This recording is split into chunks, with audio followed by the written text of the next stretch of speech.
이번에 6번째 팀이죠. 비교과 프로그램에 대한 우수 사례 발표입니다. 세이버 팀에서 준비해 주시겠는데요. 우리 6번째 발표자 어디 계시죠? 예, 우리 앞으로 나와주셔서 무대 위에서 편하게 발표 부탁드리도록 하겠습니다.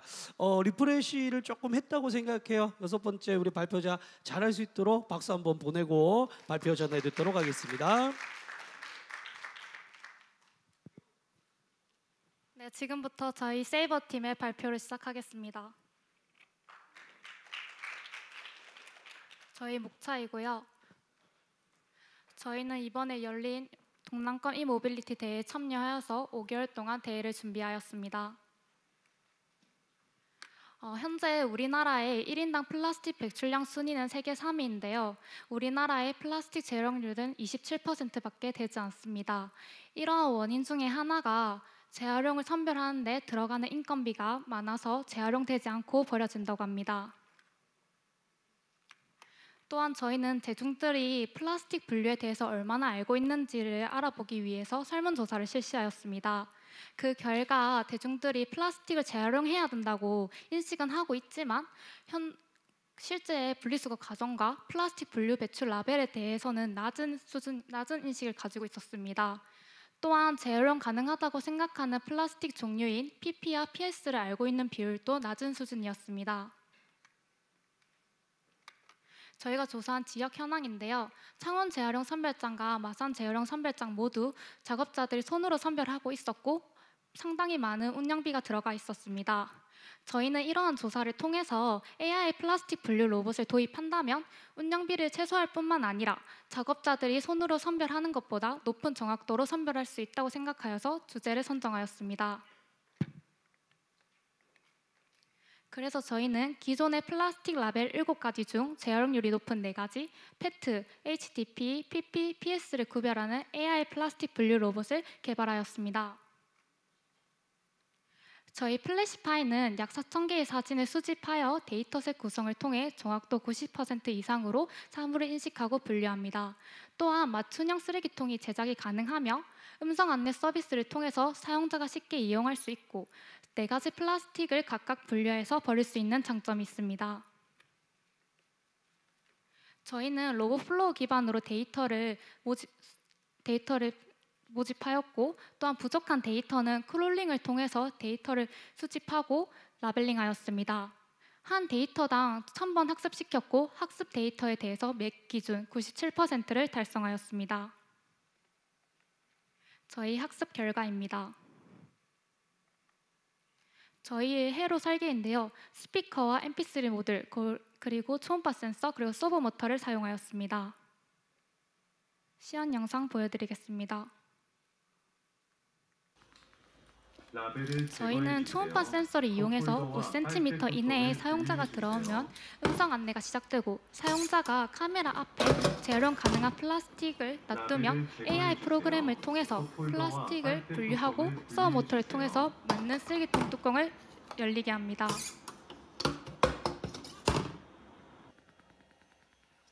라벨을 제거해 주세요.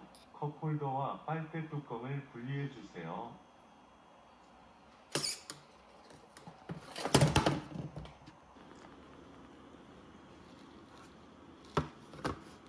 라벨을 제거해 주세요. 컵홀더와 빨대 뚜껑을 분리해 주세요.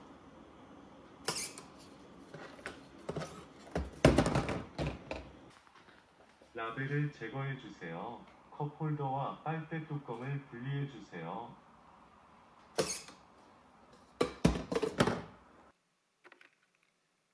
다음은 저희 앞으로의 계획인데요.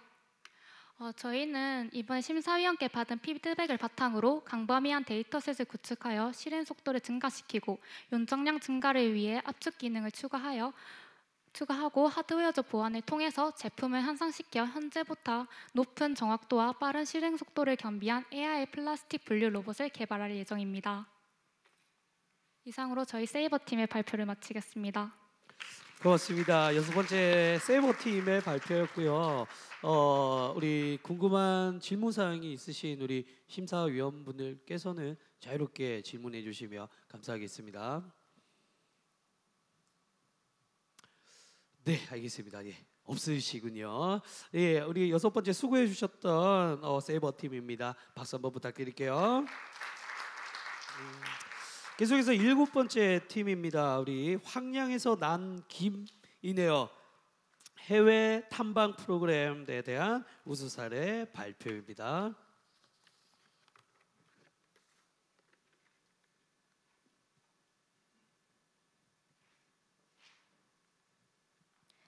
안녕하십니까. 저희는 황량에서 난 김팀의 김수현이라고 합니다. 저희 황량에서 난 김팀은 미국의 라스베가스와 그리고 LA를 탐방지로 선택했습니다. 라스베가스에서 개최되는 CES는 전 세계 유명한 업체와 스타트업 기업들이 매년 새로운 기술을 선보이는 자리입니다. 이 전시회를 계기로 사람들은 가장 먼저 미래 기술을 경험할 수 있고 기술 동향의 흐름을 읽을 수 있습니다. 친숙하지 않은 기업들에 대한 접근성을 넓히고 사람들과의 사회적 교류를 통하여 커뮤니케이션 능력 향상 등 많은 배움을 얻을 수 있겠다라고 판단하여 탐방 목적으로 선정하였습니다. 앞서 말씀을 드린 CES와 같은 기술적인 부분과 더불어 문화를 체험하고 왔습니다.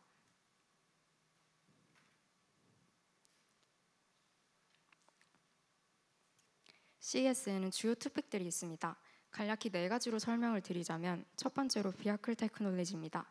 흔히들 우리가 알고 있는 테슬라와 같은 자율주행 차량, 컨셉 차량, 그리고 스마트홈, 인공지능을 갖춘 자율주행, 그리고 차량 간 통신과 같은 주행 보조 기능을 제공하는 연결 차량 등 혁신적인 차량에 대해서 알 수 있습니다.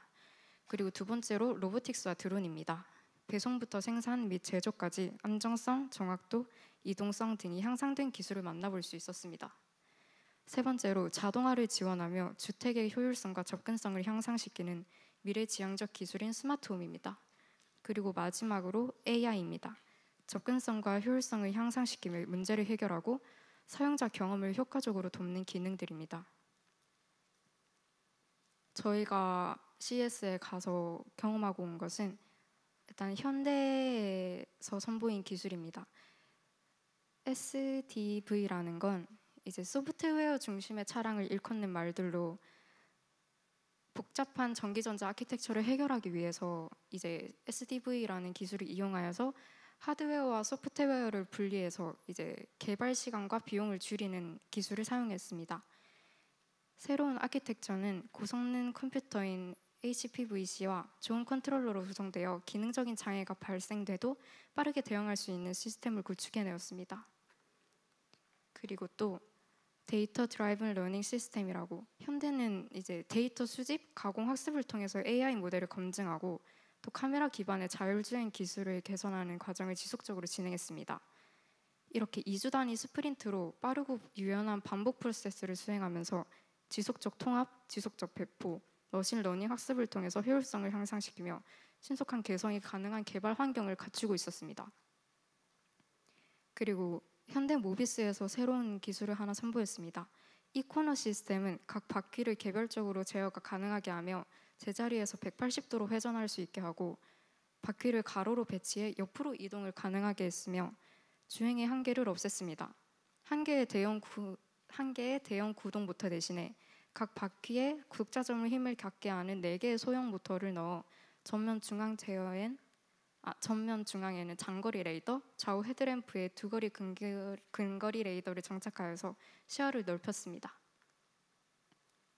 그리고 마지막으로 LG 디스플레이에서는 OLED TV 패널의 휘도를 기존 제품에 비해 거의 40% 이상을 향상시킨 제품을 선보였습니다.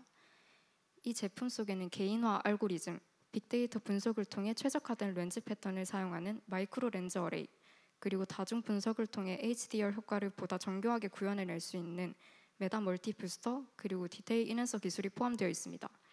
이러한 기술은 밝거나 어두운 영상에서 일관된 색 표현이 가능하고 고해상도 화질을 나타낼 수 있습니다. 그리고 그 외에 몇 년 전부터 이제 일상에서 이제 고속도로 휴게소에 가면은 이제 저 로봇이 커피를 만들어주는 기능을 하고 있습니다. 그렇게 바리스타 로봇을 있는 칵테일 로봇도 관람할 수 있었고, 그리고 콘스텔리온사의 드라이빙 익사이트먼트를 통해서 시뮬레이션 주행도 해볼 수 있었습니다. 이렇게 전시회에 참여해서 기술적 면모를 관람한 뿐만 아니라 해외에서 다양한 사람들을 만나며 견문을 넓히고자 하여 라스베거스와 LA에 다녀왔습니다.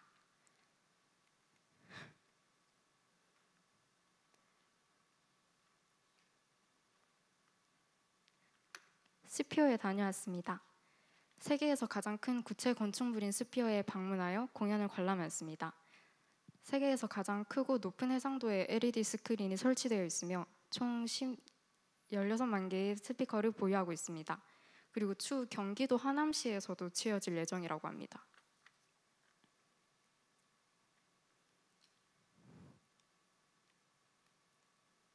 참가 성과에 대해서 발표하겠습니다.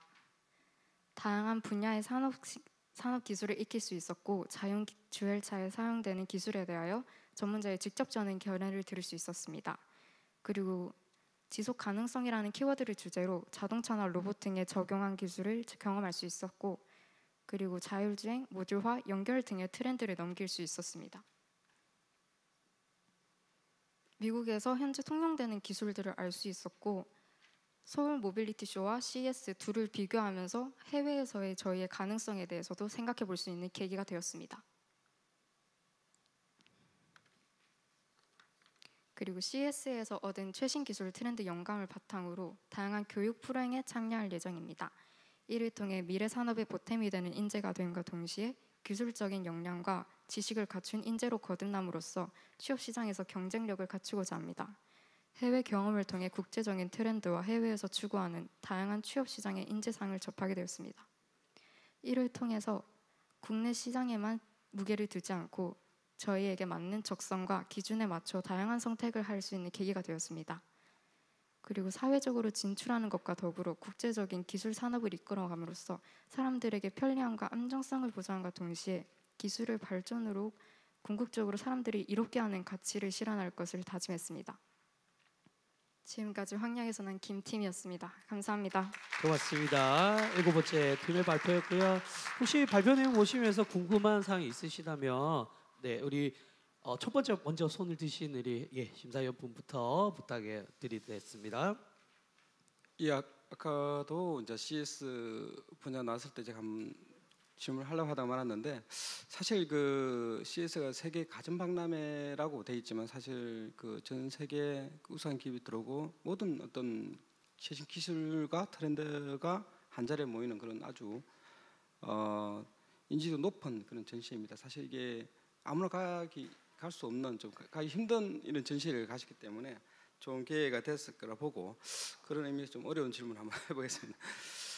제가 볼 때는 그 이제 보통 매년 트렌드가 바뀔 수도 있겠지만은 올해의 어떤 그 작년이죠. 그 CS의 어떤 키워드라고 하면 모빌리티 AI라는 내용을 좀 이야기하고 싶어요. 그래서 아까 자동차 분야라든지 그게 다 그런 센싱이나 그다음에 인식에 대한 부분이 다 접목이 돼야 되기 때문인데, 발표자님께서 그러면 생각하시는 키워드 2개와 그 이유를 한번 좀 듣고 싶습니다. 예. 제가 생각하는 키워드 사실 2개라고까지는 없고 하나만 얘기 드리자면 무엇보다 인공지능이 아닐까 싶어요. 저희가 CES에 가서 박람회 할 때에도 모든 차들에 사람이 직접 운전을 하지 않고 자율주행으로 이제 그 기술을 탑재되어서 뭐든지 저희가 하지 않아도 자동으로 목적지만 설정하면 A에서부터 Z까지 저희가 하지 않고 모든 걸 이제 AI로만 해결할 수 있게 다들 그런 기술을 선보이고 있었습니다. 그래서 저는 인공지능이라 생각합니다. 충분한 답변이 되셨는지 모르겠어요. 다음으로 우리 한 분의 더 우리 질문이 있다고 하셨거든요. 예, 옆에 계시는 우리 김승진 과장님, 질문 부탁드리겠습니다. 네, 발표 잘 들었습니다. 비슷한 맥락인데요. 저도 CES 관련해서는 저도 TV나 유튜브 통해서 많이 보던 건데 직접 가보셨다고 하니까 궁금한 부분 하나 질문드리면, 이제 많은 저쪽에 발표하신 내용 외에도 많은 제품들과 기술들을 보셨을 텐데요. 실제로 이제 저희 실생활에 가장 유용하다, 이런 기술은 좀 바로 좀 상용화됐으면 좋겠다 했던 제품이나 기술이 있다면 어떤 게 있을지 궁금합니다. 제가 기억나는 건 현대 컨셉트 차량이었는데 이제 몸이 불편하거나 거동이 힘들거나 그리고 아이가 있거나 아니면 애완동물을 같이 함께 이동을 해야 한다고 했을 때 이제 현대에서 만든 택시 같은 그런 시스템이 있었습니다. 약간 우리로 치면 카카오티나 우버 같은 거였는데 그 현대차 내에서 이제 따로 앱을 만들어서 택시처럼 이제 여기에 있으니까 여기로 가고 싶다라고 하면 그 인원에 맞게 차량이 이제 배치되어서 그쪽으로 가고 그러면 그 AI 차량이 저희를 태움을 인식하고 그리고 목적지에 가고 그 사이사이에 이제 차량 간 소통을 통해서 이제 최적의 경로를 계산하면서 갈 수 있는 그런 어플리케이션이 지금 만들고 있고 지금 그때도 저희에게 이거 괜찮다고 한번 깔아보라고 저에게 소개를 해주셨는데 그게 제일 기억에 남는 것 같습니다. 빨리 상용됐으면 좋겠네요. 고맙습니다. 충분한 답변 감사드립니다.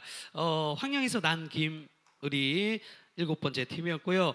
계속해서 해외 탐방 프로그램의 우수 사례 발표가 계속됩니다. 8번째 다보탑 팀의 발표 이어가도록 하겠습니다. 박수 부탁드립니다.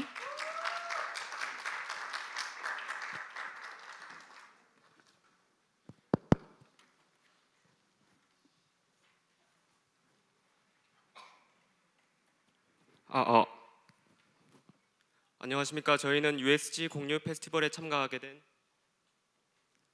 국립창원대학교 기계공학부 스마트 제조융합 전공 변정윤 임송이라고 합니다. 잘 부탁드립니다. 자, 그럼 발표 시작하겠습니다. 목차입니다. 저희는 첫 번째로 서론, 두 번째로 방문 기간에 대해 소개하고 마지막으로 참가 성과와 향후 계획에 대해서 말씀해 드리겠습니다. 먼저 팀 소개가 있겠습니다. 저희 팀 이름은 다보탑인데요.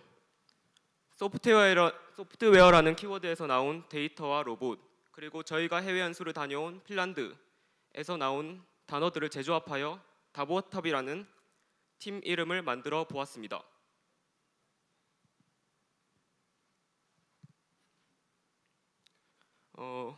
Why 핀란드, 에스토니아? 많은 나라들이 있는데 왜 핀란드와 에스토니아로 저희가 해외 연수를 떠나게 되었는지 궁금하신 분들이 있을 거라고 생각합니다. 핀란드와 에스토니아는 선진국이지만 낮은 인구수를 가지고 있기 때문에 매우 높은 효율을 가져야만 했습니다. 따라서 자동화와 로봇 개발에 대한 높은 기술력을 가지게 되었습니다. 또한 에스토니아는 EU 국가 중 가장 많은 스타트업을 보유하고 있습니다. 이러한 특징들이 저희 학과인 스마트 제조 융합 전공과 나아가는 방향이 같기 때문에 해외 연수 국가로 적합하다고 생각하였습니다. 저희는 7박 9일이라는 기간 동안 해외 연수를 다녀왔는데요. 공학 분야로 유명한 국가들인 만큼 저희가 기계공학부로서 배울 점이 참 많았던 것 같습니다. 그러면 핀란드와 에스토니아에 대해서 간략하게 소개해 드리겠습니다. 먼저 핀란드는 북유럽에 위치한 선진국 중 하나로 헬싱키를 수도로 보유하고 있습니다. 또 산타, 무민, 오로라, 사우나 문화 등으로 유명한 나라입니다. 다음은 핀란드보다는 조금 생소할 수도 있는 에스토니아입니다. 에스토니아는 핀란드 바로 아래에 위치한 나라로 탈린을 수도로 하고 있습니다. 세부 일정입니다. 이 기관들에 대해서는 뒤에서 자세하게 설명해 드리도록 하겠습니다. 자, 이제 본격적으로 방문 기관 소개가 있겠습니다. 저희는 이러한 기관들을 방문했는데요. 이 중에서 저희는 크라쿨, 파이박스, 에드컴포사이트를 제외하고 소프트웨어를 기반으로 하고 있는 기관들에 대해서 중점적으로 다뤄보겠습니다. 첫 번째로 FCAI입니다. 이 기관은 핀란드의 인공지능 연구와 교육을 위해 설립된 국가적 거점 기관입니다. 연구를 선도하고 혁신을 촉진하고자 하는 목표를 가지고 있습니다. 다음은 FCAI에서의 느낀 점입니다. 인공지능이 실생활의 문제 해결에 어떻게 적용이 될 수 있고 또 어떻게 도움이 되고 있는지를 알 수 있었습니다. 지금 사진에 보이는 것처럼 요리를 할 수 있는 공간이나 공구를 자유롭게 사용할 수 있는 개방된 연구실이 있었습니다. 이를 통해 그들이 일하는 공간이 매우 쾌적하고 자유로운 분위기임을 알 수 있었습니다. 또 핀란드는 굉장히 많은 스타트업 기업들을 보유하고 있는 만큼 창의성을 굉장히 중시하는데요. 앞서 말씀드렸던 이런 공간들처럼 을 통해서 학생들이 자신의 아이디어를 마음껏 표출할 수 있겠다라는 생각이 들었습니다. 다음으로는 짐 로보틱스입니다.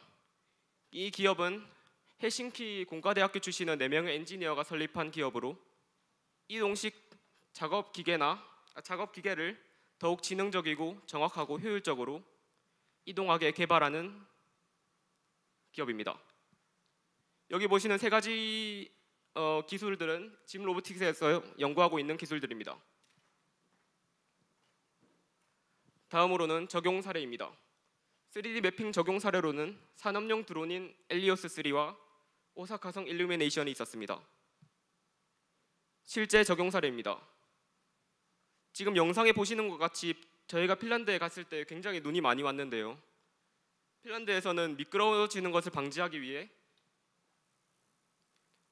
눈 위에 모래 알맹이들을 뿌리고 있었습니다.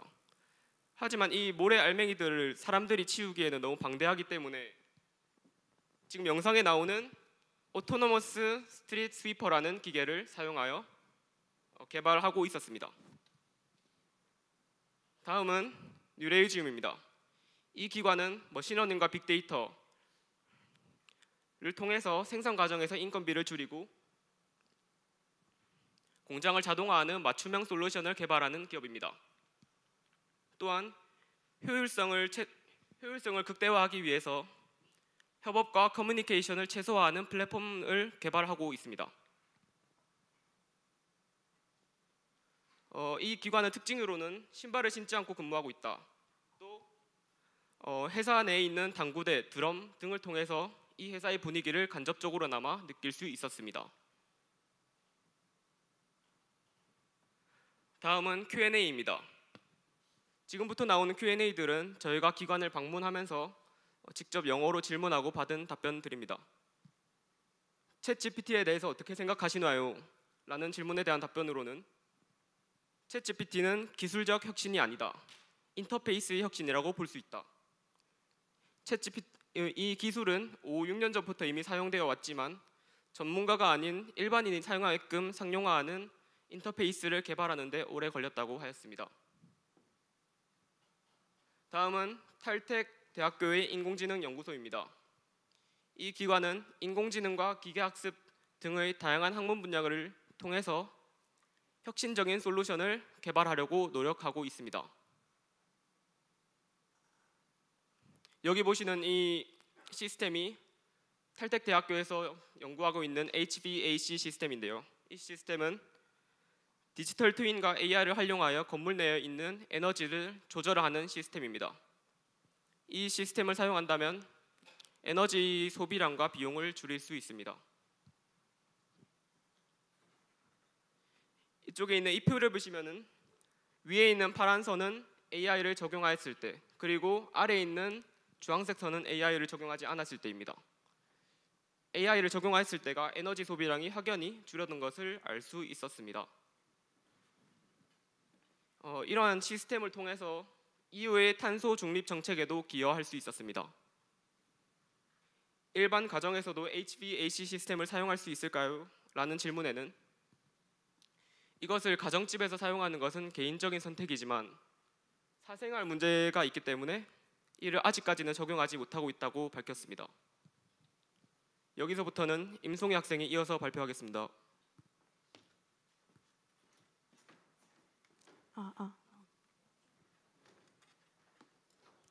다음으로는 프록스펄트입니다. 프록스펄트는 고객의 요구사항에 따라 맞춤형 소프트웨어 솔루션을 제공하는 회사였는데요.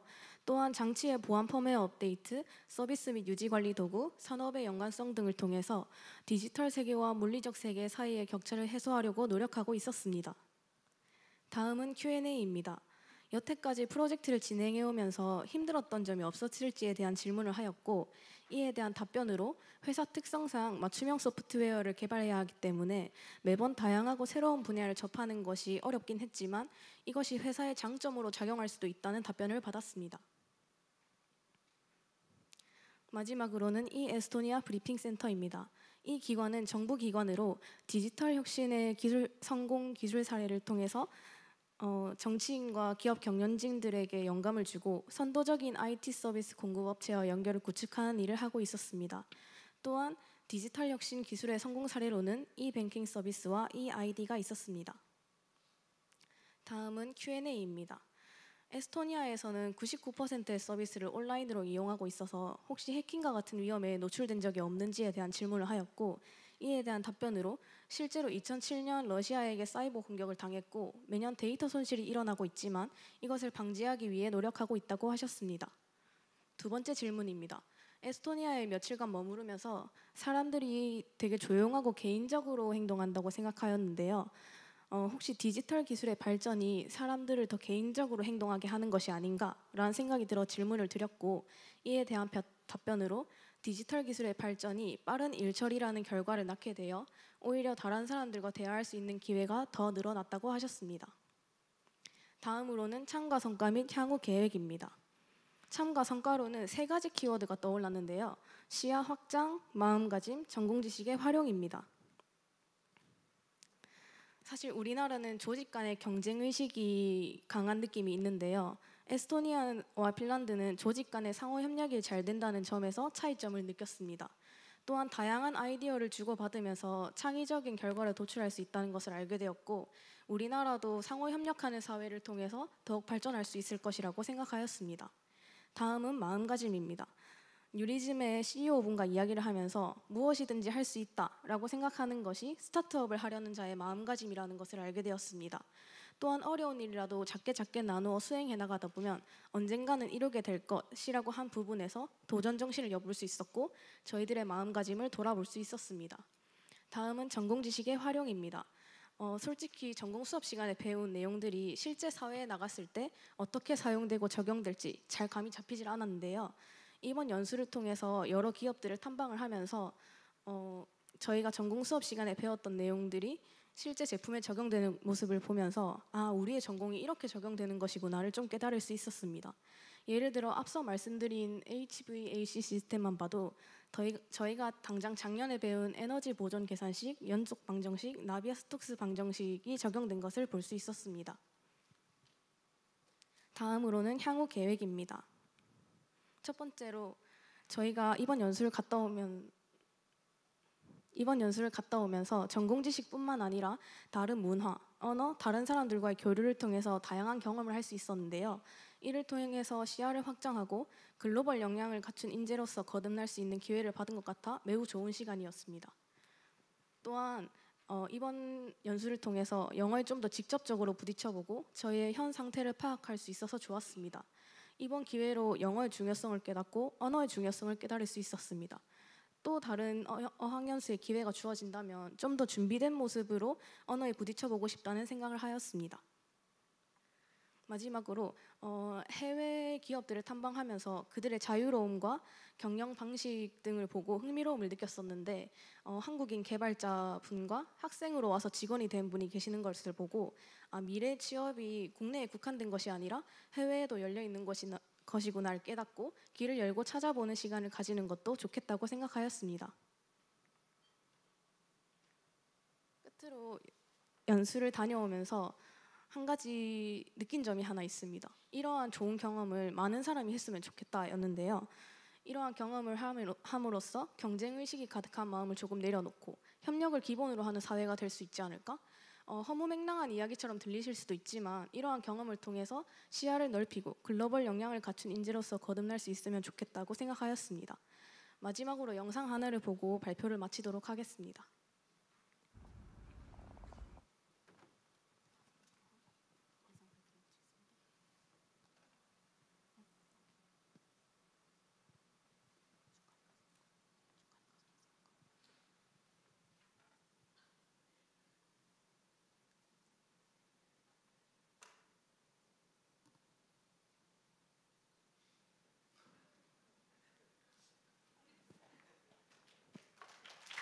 고맙습니다.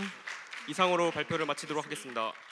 감사합니다. 우리 다보탑이 준비한 우수 사례 발표였습니다. 우리 질문하실 분들에게 편하게 이렇게 질문을 해주시면 될 것 같고요. 아마 발표자가 2명이기 때문에 질문을 하신다면 서로에게 답변을 미루지 않을까 하는 생각이 좀 들거든요. 그래서 만약에 질문하시게 된다면 누구에게 좀 듣고 싶은지까지 지목을 해주시면 감사하겠습니다.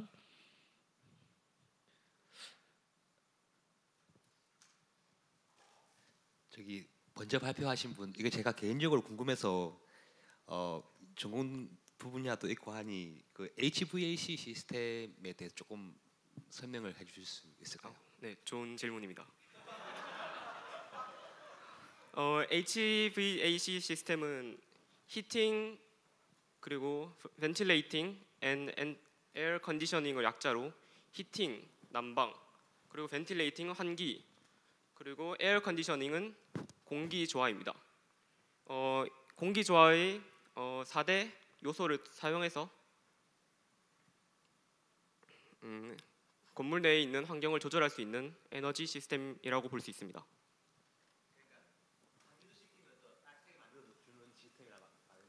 네, 정확합니다. 네네. 알겠습니다. 예, 뭐 또 다른 질문이 없으시면 다보탑의 발표는 여기까지 하도록 하겠습니다. 두 분 너무 수고 많으셨습니다. 감사합니다.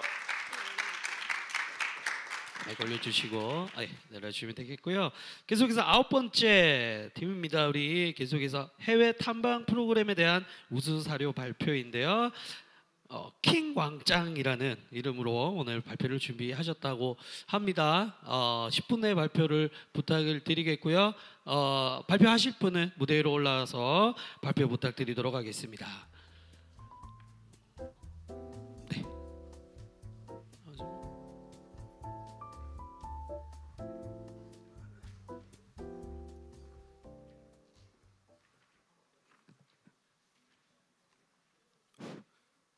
안녕하십니까. 해외 탐방 우수 사례 발표를 맡은 킹왕짱 팀장 김유빈입니다. 105페이지를 봐주시면 감사하겠습니다. 목차에 대해서 설명드리겠습니다. 총 4가지로 구성하였으며 참가 목적 및 일정, 참가 내용, 참가 성과, 앞으로의 계획으로 발표 마무리하겠습니다. 참가 목적 및 일정입니다. 저희는 크게 문화체험과 진로 및 교육으로 분야를 나누어서 일정을 진행하였습니다. 진로 및 교육 부분으로는 워싱턴 오토쇼, 항공우주박물관, 자연사박물관, 록히드 마틴 등이 있으며 문화체험으로는 나머지 부분들이 있습니다. 일정을 보시면 아시겠지만 1일차와 6일차는 출입국으로 인하여 일정 소화에 다소 무리가 있어 실질적으로 4일 내에 모든 체험을 마무리하고 돌아왔습니다. 다음으로 참가 내용에 대해 말씀드리겠습니다. 첫 번째로는 2일차에 다녀왔던 워싱턴 오토쇼입니다. 워싱턴 오토쇼는 북미 5대 오토쇼 중 하나로 북미 자동차 산업의 주요 정책 결정자가 참석하고 한 해 북미 자동차 산업 방향을 엿볼 수 있다는 점에서 의의가 있는 전시회입니다. 더욱이 2022년 8월 16일에 발효된 인플레이션 감축법으로 전기차 구매자에 대한 지원책이 갱신됨에 따라 오토쇼 참가 기업들은 세액 공제 혜택을 볼 수 있는 차들을 우선적으로 전시해 놓았는데요. 이번 오토쇼에는 23개 자동차 생산업체가 참여하였습니다. 급성장하는 미국 친환경 자동차 시장을 공략하기 위해 많은 기업들이 참여하였고 이 중에서 가장 공격적인 마케팅을 펼친 현대차와 기아차가 저희를 포함한 많은 관람객들의 눈길을 끌었습니다. 우측의 그래프를 보시면 현대차와 기아차는 테슬라의 라이벌로 점차 부상하는 양상을 보이고 있습니다. 앞서 말한 인플레이션 감축법으로 인해 북미에서 최종 조립된 차에만 보조금을 지급하도록 정책이 바뀌었습니다. 하지만 이러한 보조금 혜택 제외 논란에도 불구하고 미국에서 모두 9만 4천 대 가량의 전기차를 판매하며 2022년 대비 62.6% 늘어난 것으로 미국 시장 전기차에서 판매 2위를 기록했습니다. 또한 월스트리트 저널에서는 테슬라의 미국 전기차 시장 점유율은 계속 하락하지만 현기차는 판매량을 늘려가고 있다며 현기차의 다양한 전기차 모델과 고성능 배터리 기술로 소비자들의 요구사항 충족이 상승하는 원인이라 설명하였습니다. 또 현기차와 더불어 눈길을 끌었던 회사는 도요타로 그들은 스포츠, 전동화, 아메리칸의 3가지 키워드를 통하여 미국 시장을 공략하였습니다. 하이브리드 모델뿐만 아니라 2023년 그린카 수상에 빛나는 크라운 등을 배치해 브랜드의 친환경 정체성을 강조하였고, 자유주행 콘셉트카인 LQ와 퍼스널 모빌리티 등을 배치해 브랜드의 지속 가능한 비전을 선보였습니다. 또한 차량의 경량화를 위해 차량에 알루미늄을 적극적으로 도입하여 연료 효율성을 높이고 탄소 배출을 줄이고 있습니다. 이렇듯 많은 자동차 회사들이 친환경 자동차 시장을 만드는 데 노력한다는 것을 알 수 있었습니다.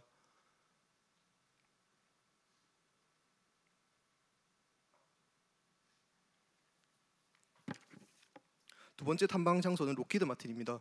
록히드 마틴은 1995년에 설립된 세계 최고의 항공우주 방위 산업체입니다. 저희 팀은 팀원 모두가 방위 산업체에 취직을 희망하고 있었기에 선진지 탐방 계획에 있어 가장 먼저 고려했던 기업입니다. 그러나 참가 신청서를 쓰는 당시엔 선발될 것이란 확신이 없어서 사전에 기업 탐방 메일을 넣지 못했고 추후 선발된 후에 메일을 넣었지만 협의가 제대로 되지 않았습니다. 이러한 상황을 타개하기 위한 방법을 찾던 중 그냥 직접 회사를 찾아가여 현직자 인터뷰를 해보자는 생각을 가지고 회사를 방문하게 되었습니다. 저희는 현직자와의 인터뷰에서 록히드 마틴의 인턴 문화와 방산 기업의 특성, 방산 기술의 발전 방향 등을 여쭤봄으로써 방산 선진 기업의 문화와 특성을 듣고자 하였습니다. 다음 인터뷰에서 중요한 점 몇 가지 요약해 보자면 록히드 마틴의 인턴 문화는 한국의 인턴 문화와 차이가 있었습니다. 가장 큰 차이로는 록히드 마틴의 인턴은 한국과 달리 담당 멘토와의 협력을 통해 실무에 직접적으로 참여한다는 것이었습니다. 또한 기계공학 인턴은 록히드 마틴에서 STEM 교육을 받습니다. 여기서 STEM 교육이란 사이언스, 테크놀로지, 엔지니어링, 매스의 준말로 융합형 인재 양성으로 경쟁력 유지에 필요한 혁신을 주도하자는 것입니다. 따라서 기계공학 인턴은 항공우주공학, 소프트웨어 개발 등의 프로젝트에서 설계 및 구조 분석 업무를 담당하게 됩니다.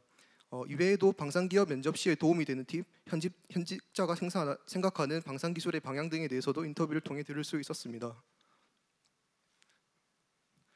다음으로는 참가 성과입니다. 저희는 워싱턴 오토쇼를 통하여 친환경 자동차 시장의 현황을 파악할 수 있었습니다. 미국은 자동차 보급률이 세계에서 가장 높은 나라입니다. 이런 국가에서 진행하는 오토쇼에서 순수 내연기관차를 찾아보기는 어려웠고 전기차를 비롯한 수소 전기차, 신형 하이브리드 내연기관차들이 대다수였습니다. 게다가 참여 기업마다 2030년 혹은 2040년 이내로 내연기관 종식의 뜻을 나타내고 있어 전기차의 시대가 도래함을 알 수 있었습니다. 또한 록히드 마틴 현직자와의 인터뷰를 통해 여러 가지 팁과 조언을 들을 수 있었습니다. 현직자 분께서는 방산기업 면접을 준비할 때 해당 기업이 진행했던 프로젝트 또는 진행 중인 프로젝트 등에 대해 알고 싶다면 어필하는 것이 좋다고 했습니다. 덧붙여 말씀하시길 록히드 마틴 뉴욕 지사의 경우 F-35 프로젝트와 대통령 헬기 프로젝트가 그 예라고 말씀하셨습니다. 그 이외에도 팀 프로젝트 수행 능력을 어필하라 말씀하시며 곧 록히드 마틴에서 인턴 채용 공고가 올라올 테니 지원해보라는 농담도 하셨습니다. 마지막으로 록히드 마틴의 현직자로서 생각하는 방산 기술의 발전에서 가장 중요한 것이 무엇이라 생각하는지 여쭤보았습니다. 현직자 분께서는 최근 AI 발전으로 기계 의존도가 증가하고 있는데 AI에 의존하는 것은 결국 AI 신뢰성 확보 문제로 이어진다고 말씀하셨습니다. 민간에서 사용하는 기계의 경우에는 이러한 문제가 적으나 전투와 연관되는 방산 기술의 특성상 AI의 신뢰성 향상을 위해 인지와 셀프러닝 단계에서 정확한 정보를 제공하기 위한 감지 기술과 정확성의 향상이 화두될 것이라 하였습니다. 그리고 마지막으로 미국을 여행하며 느꼈던 것은 저희가 방문했던 곳마다 미국 사람들은 친절하고 유머러스한 모습을 느낄 수 있었습니다.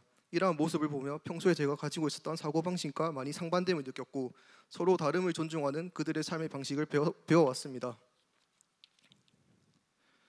이번 선진지 탐방 경험을 통해서 저희는 앞으로 진로를 계획할 수 있었습니다.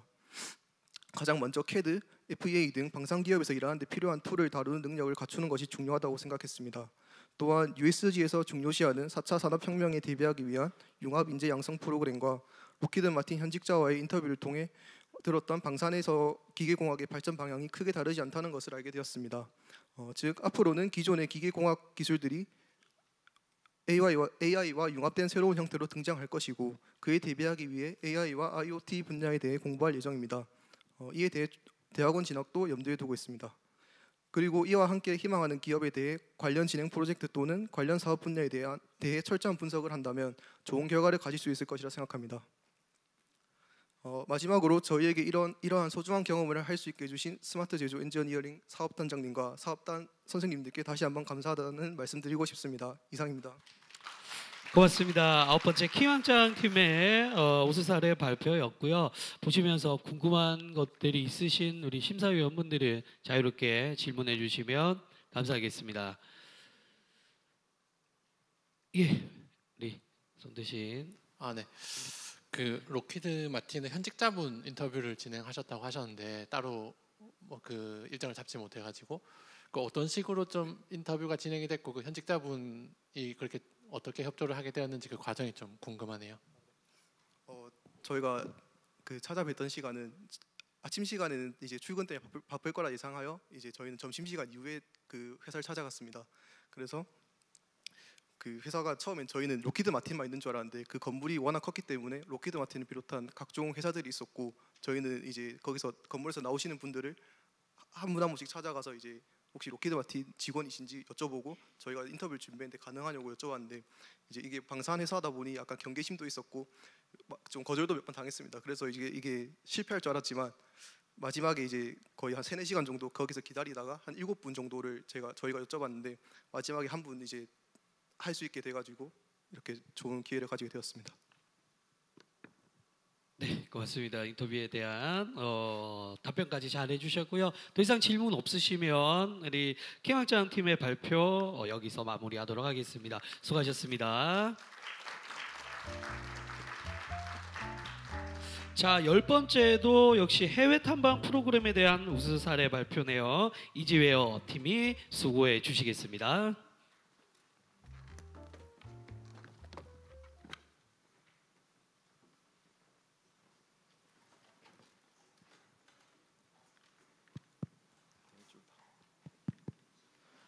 안녕하십니까. USG 공유 페스티벌 해외 사례 우수 사례 발표 참가한 이지웨어 팀입니다. 저희는 발표를 맡은 이준, 김가연입니다.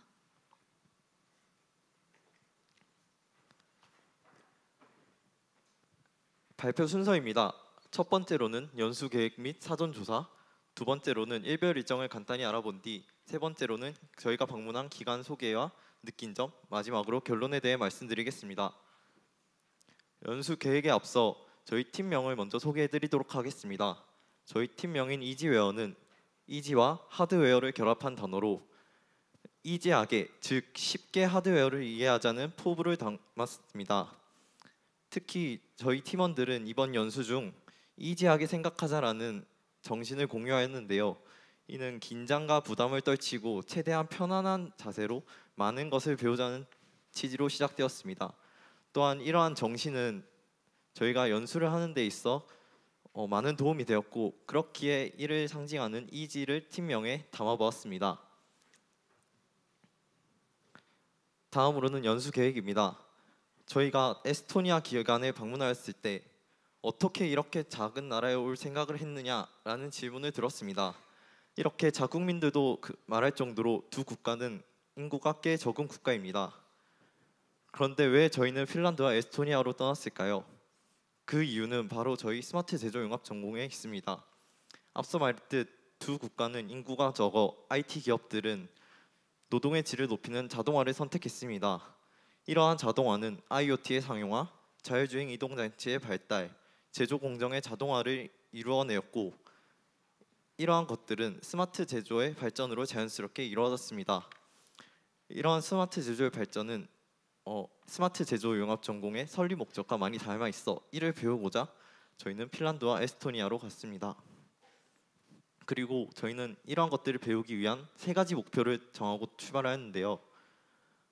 먼저 첫 번째 목표는 스마트 제조를 이루고 있는 다양한 분야들의 발전 동향을 파악하는 것이었고 두 번째는 저희가 수업 시간에 배웠던 내용들을 실제로 보고 경험하는 것이었습니다. 마지막으로 스마트 제조 발전을 이뤄낸 엔지니어들과 직접 소통하며 그분들이 생각하는 실무 중 필요한 능력과 엔지니어로서의 자세들을 알아보는 것이었습니다.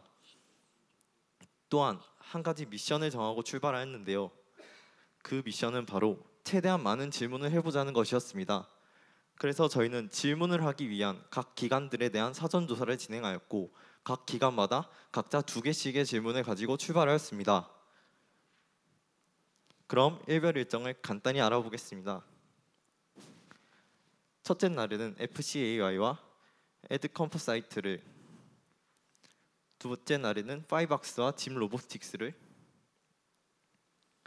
셋째 날에는 기계전자 자동화 시스템 연구소와 내리시움 그리고 지능형 시스템 연구소를,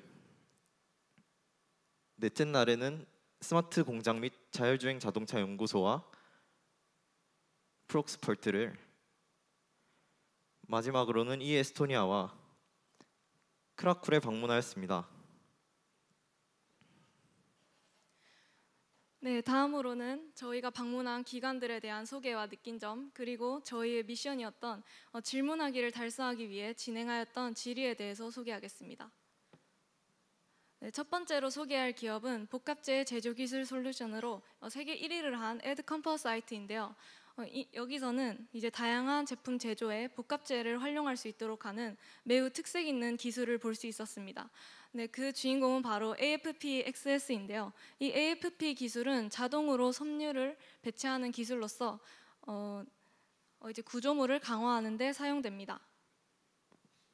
이렇게 보시면 산업용 로우팔에 특수헤드를 부착하여서 4차 산업 제조 솔루션 중 가장 사용자가 사용하기 편리한 방식을 가졌다는 특징이 있습니다. 이러한 AFP 기술을 이용하여서 카본이 적층되는 방향에 따라 견딜 수 있는 최대 압력이 변화한다는 것을 알 수 있었고요. 그리고 자동차나 항공기를 위한 경량 및 고강도 부품을 테이프로 생산하는 방식이 매우 특색이 있었습니다. 더하여서 저희 학교 연구실에 있는 로우팔은 용접에 사용되는 것을 볼 수 있었는데 에드컴퍼사이트의 로우팔은 이제 다르게 사용되는 것을 보고 로우팔이 이렇게 다양한 분야에서 활용되고 있음을 알 수 있었습니다. 이곳에서는 카본 파이버를 적층하기 위해서 따로 접착제를 사용하냐는 질문을 하였는데요. 이에 대한 답변으로는 따로 접착제를 사용하지 않고 소재에 이미 접착력이 있기 때문에 가해지는 압력만으로도 충분하다는 답변을 들을 수 있었습니다. 다음으로는 58년의 역사를 자랑하는 파이박스인데요. 이 파이박스에서는 엔클로저와 엔클로저 시스템의 디자인, 그리고 생산, 판매망 확충에 중점을 두고 대량 생산을 필요로 하는 플라스틱 제품 디자인 및 고품질을 사출 금형을 개발합니다. 파이박스의 제품은 이제 폴리카보네이트를 이용하여서 만들기 때문에 내구성과 내열성이 좋다는 장점을 가지고 있습니다. 또한 파이박스의 세심한 면을 설계 부분에서 확인할 수 있었는데요.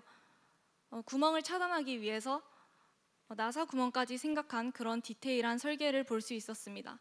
또한 저희 교수님께서 제품에 적용된 스프루 설계에 대해서 지도하여 주셔서 전공 지식이 실제 사례에서 어떻게 적용되고 있는지 직접 볼 수 있는 기회가 되었습니다. 또한 저희가 다른 제품에서도 이러한 전공 지식이 사용되고 있는지 찾아보는 그런 즐거움도 있었습니다.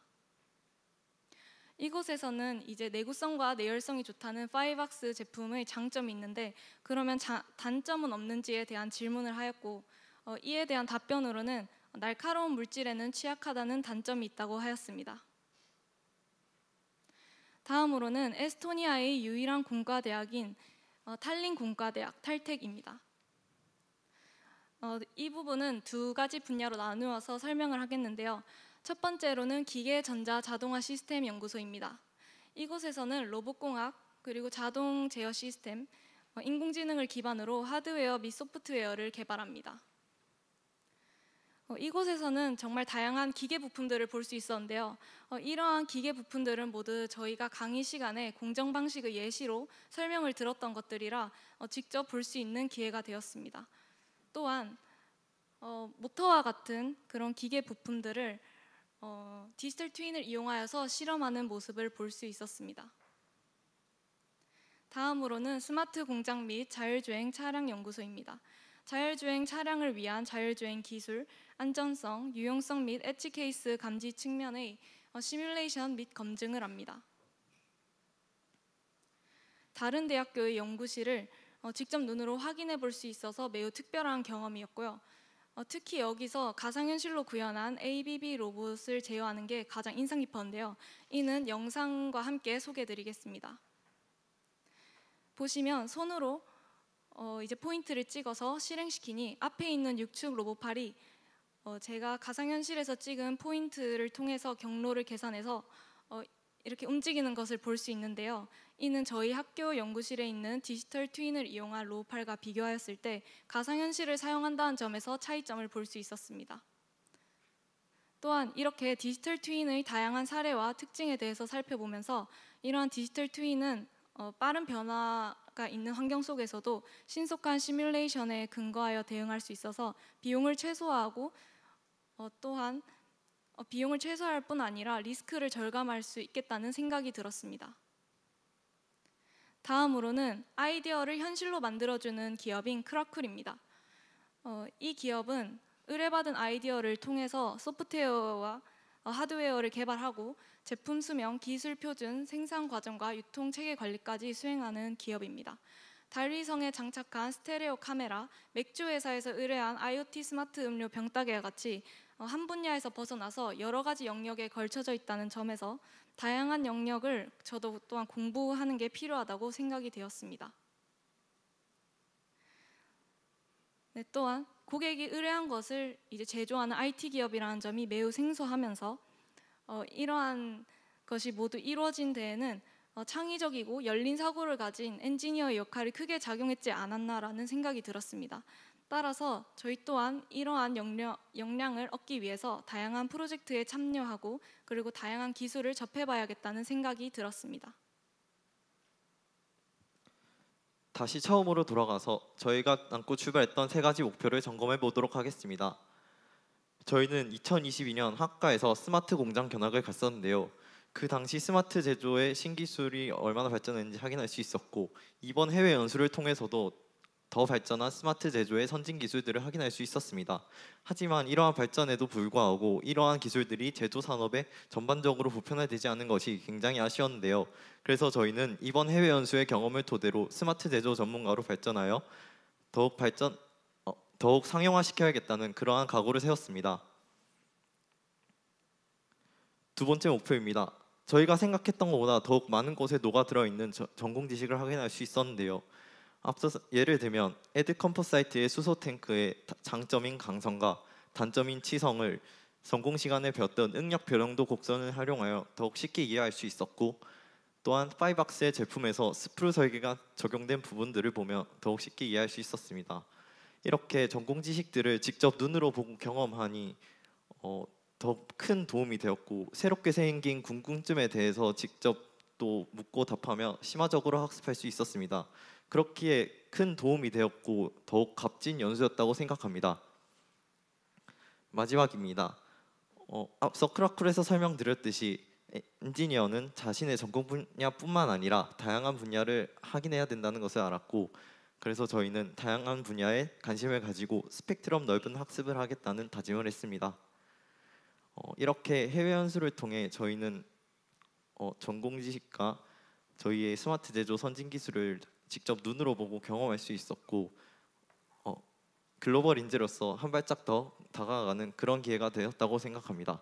지금까지 발표를 들어주셔서 감사합니다. 고맙습니다. 이지웨어 TV셨습니다. 우리 심사위원분들 혹시 질문이 있으실까요? 네, 없으시면 이번 10번째 이지웨어 팀의 발표도 여기에서 마무리하도록 하겠습니다. 두 분 너무 수고 많으셨습니다. 박수 한번 부탁드릴게요. 자, 쉼없이 또 5개 팀의 발표가 이어졌습니다. 잠시 우리 시간을 한 5분 정도 이렇게 잠깐 브레이크 타임을 가진 후에 11번째 팀부터 해서 계속 이어가도록 할 거고요.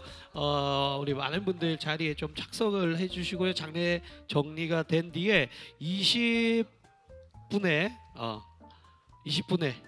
계속해서 11번째 팀 시작을 하도록 하겠습니다.